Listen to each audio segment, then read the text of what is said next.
कहानी की शुरुआत होती है और हमें एक आवाज सुनाई देती है। हमें अरबों साल पहले जिंदगी दी गई, तो हमने उसका क्या किया। अब हम लूसी नाम के एक लड़की को देखते हैं जो अपने दोस्त के साथ खड़ी थी। वो उसको एक बैग दिखाता है और कहता है तुम्हें ही उस होटल के अंदर जाकर एक आदमी को देकर आना होगा, जिसके बदले में हमें $1000 मिलेंगे। लूसी कहती है इतने कम पैसों में मैं ये काम नहीं करूंगी। जब लूसी उसे मना कर देती है तो अब वो उस सूटकेस को एक हथकड़ी के साथ लूसी के हाथ पर बांध देता है और उसे अंदर जाने का कहता है। उसे भी अब अपने दोस्त की बात को मानना पड़ता है। वो होटल के अंदर आ गई थी और रिसेप्शन पर आकर उस आदमी के बारे में पूछती है जिसका नाम मिस्टर जैंग था। तभी वहाँ पर कुछ लोग आते हैं जो लूसी के दोस्त को होटल के दरवाजे पर ही गोली मार देते हैं और लूसी को पकड़कर अपने साथ एक होटल के कमरे में ले आए थे। वहीं पर मिस्टर जैंग आता है जिसके हाथ खून में भरे हुए थे। वो आकर अपने हाथ धोता है और लूसी से पूछता है बताओ इस सूटकेस में क्या है। लूसी उसे देखकर घबरा गई थी और रोने लगती है। कहती है मैं नहीं जानती इसमें क्या है, मुझे तो सिर्फ मेरे दोस्त ने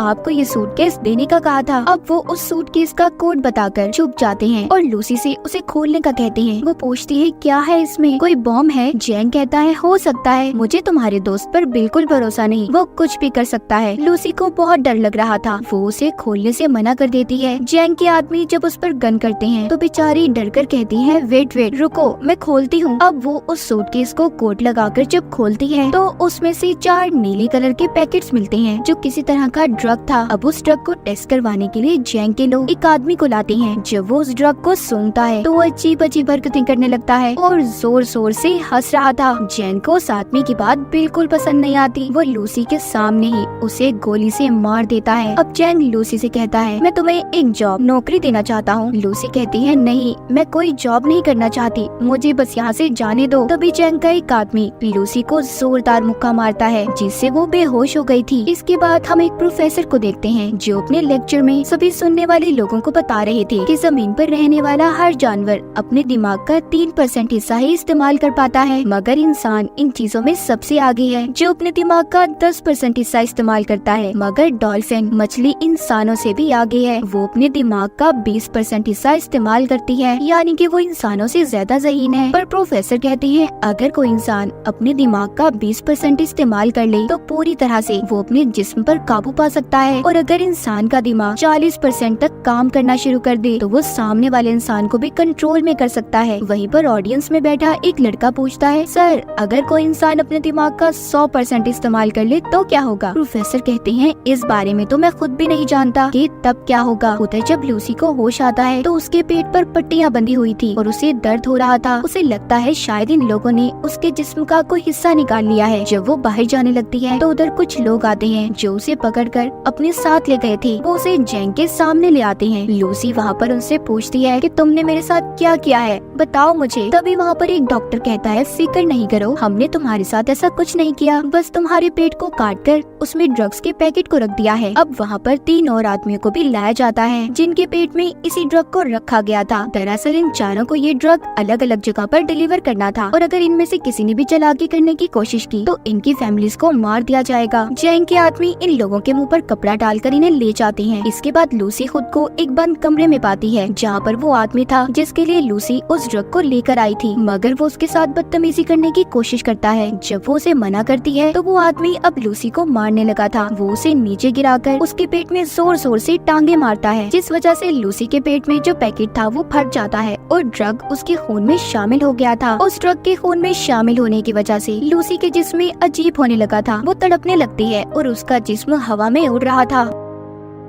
जब उसको होश आता है तो लूसी अब नॉर्मल हो गई थी। वो पहले जैसी लूसी नहीं रही थी। जब वो आदमी दोबारा से उसके पास आता है जो पहले उससे बदतमीजी करने की कोशिश कर रहा था, तो अब वो उसे खूब मारती है और उस जगह से बाहर आ गई थी। वो बाहर आकर वहाँ पर सभी बैठे हुए लोगों को मार देती है। इस लड़ाई में लूसी को भी एक गोली लग गई थी, मगर वो बड़े ही आराम से उस गोली को अपने जिस्म से अपने ही हाथ से बाहर निकाल देती है। दिखने में ऐसा लग रहा था कि जैसे उसे कोई दर्द महसूस ना हो। अब लूसी उस जगह से बाहर निकलकर कुछ और लोगों को अपनी गन से मार देती है और फिर टैक्सी लेकर हॉस्पिटल पहुंचती है, जहां पर कुछ डॉक्टर एक मरीज का ऑपरेशन कर रहे थे। वो स्क्रीन पर जब उस मरीज के दिमाग को देखती है, जिसके बाद उसे गोली मार देती है और डॉक्टर से कहती है कि यह आदमी वैसे भी मरने वाला था, मगर लूसी कैसे जानती थी कि वो मरने वाला है। शायद इस पर उस ड्रग का असर था और इसका दिमाग अब 20% काम कर रहा था। वो डॉक्टर पर गन करके कहती है कि मेरे पेट में ड्रग का पैकेट है, जल्दी से मेरा ऑपरेशन करो और ड्रग को बाहर निकालो। डॉक्टर गन को देखकर डर जाता है। उसके पास लूसी की बात को मानने के अलावा कोई और रास्ता नहीं था। जिसके बाद लूसी अपनी मॉम को फोन करती है और कहती है कि मॉम, मैं सब कुछ महसूस कर पा रही हूँ। ये हवा, जमीन की आवाज, अपने अंदर की आवाज, सब कुछ, यहाँ तक कि मुझे अपने बचपन की सारी बातें याद हैं कि कैसे मैं बड़ी हुई। लूसी अपनी मॉम से बात करती रोने लगी थी और उनका शुक्रिया करती है कि उन्होंने उसे इतना प्यार दिया। डॉक्टर अब उसका ऑपरेशन करते हैं। उन्होंने एक पैकेट को उसके पेट से बाहर निकाल लिया था कि इतना सारा CPH4 ड्रग, वो भी इतनी मिकदार में। डॉक्टर ये सोचकर हैरान और परेशान थे कि लूसी के जिस्म में अगर ये ड्रग शामिल हो गया है तो वो अब तक कैसे जिंदा है। लूसी डॉक्टर से कहती है कि मैं ज्यादा देर जिंदा नहीं रह सकती। वो अब ठीक होकर चैंग के पास वापस जाती है और उसके सभी आदमियों को एक एक करके मार देती है। फिर उसके बाद वो चैंग के पास जाकर उसके दोनों हाथों में चाकू को मारकर उससे पूछती है कि मुझे बताओ बाकी के आदमी कहाँ पर हैं जिनके पेट में तुमने ड्रग को रखा था। मगर चैंग जब उसको कोई जवाब नहीं देता तो वो अब उसके दिमाग को पढ़ने लगती है, जिससे लूसी को उन आदमियों की लोकेशन के बारे में पता चल गया था जहाँ पर उन्हें भेजा गया था। दरअसल लूसी का दिमाग उस ड्रग की वजह से हद से ज्यादा काम कर रहा था। वो यहाँ तक ये भी देख सकती थी कि कैसे दरख्त जमीन से उगते हैं और कैसे अपनी खुराक लेते हैं। अब लूसी अपनी एक दोस्त के घर जाती है जहाँ पर वो उसका लैपटॉप इस्तेमाल करके उस प्रोफेसर के बारे में पता करती है जो हमने कहानी के शुरू में देखा था, जो दिमाग के ऊपर लेक्चर दे रहे थे, जिनका नाम सैमुअल था, जो पिछले 20 सालों से इंसानी दिमाग के ऊपर रिसर्च कर रहे थे। वो अब उनके बारे में सब पता करके उन्हें कॉल करती है। लूसी उन्हें बताती है कि मैंने आपकी वेबसाइट पर 7000 पेजेस को पढ़ लिया है। मैंने पूरी रिसर्च पढ़ी है जो मुझे जुबानी याद है, लेकिन प्रोफेसर सैमुअल को उसकी बातों पर जरा भी यकीन नहीं था। तभी अगले ही पल लूसी प्रोफेसर सैमुअल की टीवी स्क्रीन पर होती है क्योंकि उसने अपने दिमाग का 28% इस्तेमाल कर लिया था। वो अब सभी इलेक्ट्रॉनिक्स चीजों को कंट्रोल में कर सकती थी। लूसी उन्हें बताती है, आपने अपनी रिसर्च में जो कुछ भी लिखा है सब कुछ सही है। मेरे दिमाग में बहुत सी बातें हैं, मैं इनका क्या करूं? मैं बहुत कुछ जानती हूं। तो प्रोफेसर सैमुअल कहते हैं, फिर तो तुम्हें ये सब बाकी लोगों को भी बताना चाहिए। लूसी अब प्रोफेसर सैमुअल से मिलना चाहती थी। सबसे पहले वो बेस बदलकर एयरपोर्ट पर जाती है जहाँ पर उसे वो आदमी मिलते हैं जिनके पेट में जैंग ने ड्रग्स को रखवाया था। वो इस बारे में पुलिस को बता देती है और साथ ही उनके स्क्रीन पर उनकी तस्वीरों को भी भेज दिया था। पुलिस जिसके बाद अपना काम शुरू करती है और उन लोगों को पकड़ लेती है। लूसी ने अब अपने दिमाग का 40% इस्तेमाल कर लिया था। उसके जिस्म में जो सेल्स थी वो टूटने लगते हैं और उसकी जिल्द जल रही थी। वो सबसे छुपकर खुद को वॉशरूम में बंद कर लेती है और जल्दी से ड्रग के पैकेट को निकाल कर लेने लगी थी, जिसको खाते ही वो बेहोश हो जाती है। जब उसको होश आता है तो वो खुद को हॉस्पिटल में पाती है। वो अपने दिमाग का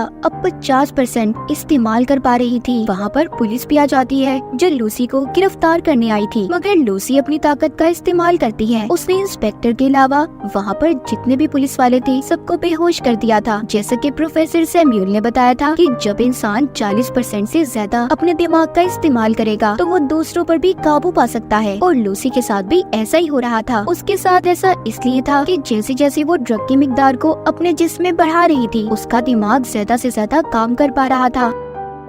उधर वो लोग जो पकड़े गए थे उन्हें हॉस्पिटल ले जाया जाता है ताकि उनके पेट से ड्रग को निकाला जा सके। लूसी भी अब इंस्पेक्टर के साथ हॉस्पिटल में पहुंच जाती है। हम यहाँ पर देख पाते हैं कि लूसी के दिमाग की ताकत इतनी बढ़ गई थी कि अब वो सारे शहर की फोन कॉल्स को भी सुन पा रही थी। तभी उसे पता चलता है कि जैंग के लोग भी हॉस्पिटल में पहुँच गए हैं। लूसी भी अब जल्दी से हॉस्पिटल पहुँचती है। वहाँ पर जैंग के लोग पहले ही मौजूद थे जो उस पर गन तान कर खड़े हो जाते हैं, मगर लूसी के सामने वो ज्यादा देर तक टिक नहीं पाते। वो उन्हें हवा में किसी शॉपर की तरह उड़ा देती है और उनके हथियार छत पर किसी मकनातीस की तरह चिपक गए थे। वो अपने सामने आने वाले एक एक आदमी को दूर करती है जो दीवार में जाकर लगते हैं और दीवार में भी सुराख हो गए थे। लूसी अब उनसे वो बैग लेती है जिसमें ड्रग था जो इन्होंने यहाँ से डॉक्टर से लिया था। वो भी इंस्पेक्टर को अपने साथ चलने का कहती है। उसने जो इतना सब देख लिया था वो लूसी से कहता है, मुझे लगता है कि तुम्हें मेरी मदद की जरूरत नहीं होगी आगे। वो उस इंस्पेक्टर के पास आती है और कहती है, तुम मेरे लिए एक रिमाइंडर की तरह हो जिसे मैं हमेशा याद रखना चाहती हूँ। चलो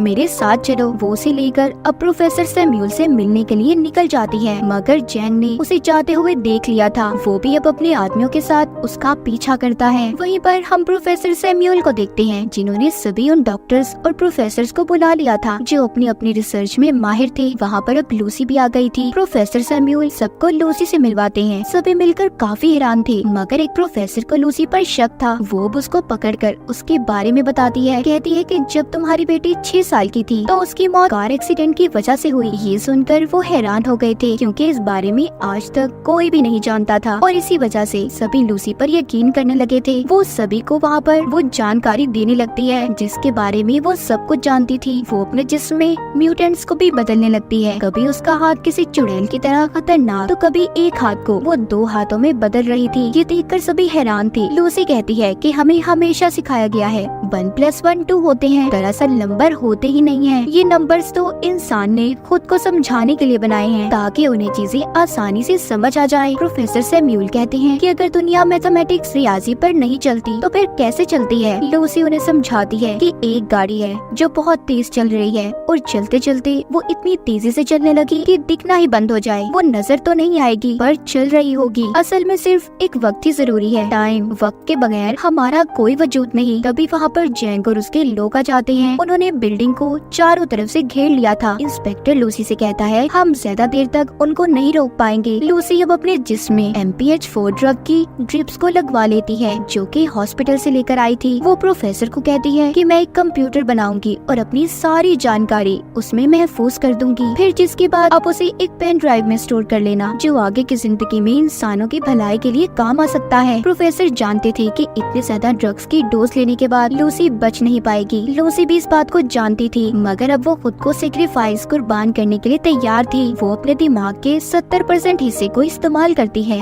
जिसके बाद वो कमरे में मौजूद सभी मेटल्स और एनर्जी का इस्तेमाल करके एक बहुत बड़ा कंप्यूटर तैयार करती है जिसके अंदर वो अपनी सभी जानकारी को स्टोर करने वाली थी और फिर वो अपने दिमाग का 80% हिस्सा इस्तेमाल करके एक कंप्यूटर तैयार करती है जो इस तरह की नॉलेज जानकारी को स्टोर कर सकता था। लूसी अपने दिमाग को इस हद तक इस्तेमाल कर लेती है कि वो वक्त के दूसरे हिस्से में भी पहुंच गई थी, यानी कि वो टाइम ट्रेवल भी कर सकती थी। इसके बाद वो हजारों साल पीछे जाकर जमीन पर जब डायनासोर थे वहाँ पर पहुँच जाती है। जब वो उस वक्त से थोड़ा और पीछे जाती है तो वो उस वक्त में पहुँच गई थी जब इंसान का कोई वजूद ही नहीं था, सिर्फ चंद ही एक इंसान थे मगर वो भी जानवरों के रूप में। अब लूसी वापस आती है। जैसे जैसे वो अपने दिमाग का इस्तेमाल कर रही थी उसका जिस्म गायब होता जा रहा था। जब वो 99% अपने दिमाग का इस्तेमाल करती है तो आसमान पर उस वक्त में पहुंच जाती है जब जमीन का ये हिस्सा बना था। वहाँ पर अब जैंग भी आ गया था। इससे पहले वो लूसी को मारता वो अपने दिमाग का 100% हिस्सा इस्तेमाल करके गायब हो गई थी। वहीं पर इंस्पेक्टर आ जाता है जिसने अब जैंग को मार दिया था। लूसी प्रोफेसर को आकर पेन ड्राइव देती है जिसमें उसने अपने दिमाग के सारे डेटा को स्टोर कर दिया था। इंस्पेक्टर पूछता है लूसी तुम कहाँ पर हो? तभी उसके फोन पर मैसेज आता है आई एम एवरीवेयर, मैं हर जगह पर हूँ। कहानी के आखिर में हम वही आवाज को सुन पाते हैं जो हमने कहानी के शुरू में सुनी थी कि अरबों साल पहले हमें जिंदगी दी गई मगर हमने उसके साथ क्या किया, क्या समझा अपनी जिंदगी को। हमें एक बहुत ही एडवांस कंप्यूटर दिया गया है और वो है हमारा दिमाग, मगर हम पैसे कमाने के लिए अपने जिस्म का तो इस्तेमाल करते हैं मगर अपने दिमाग को कोई समझ पाता है। और इसी के साथ इस मूवी की कहानी यहीं पर खत्म हो जाती है।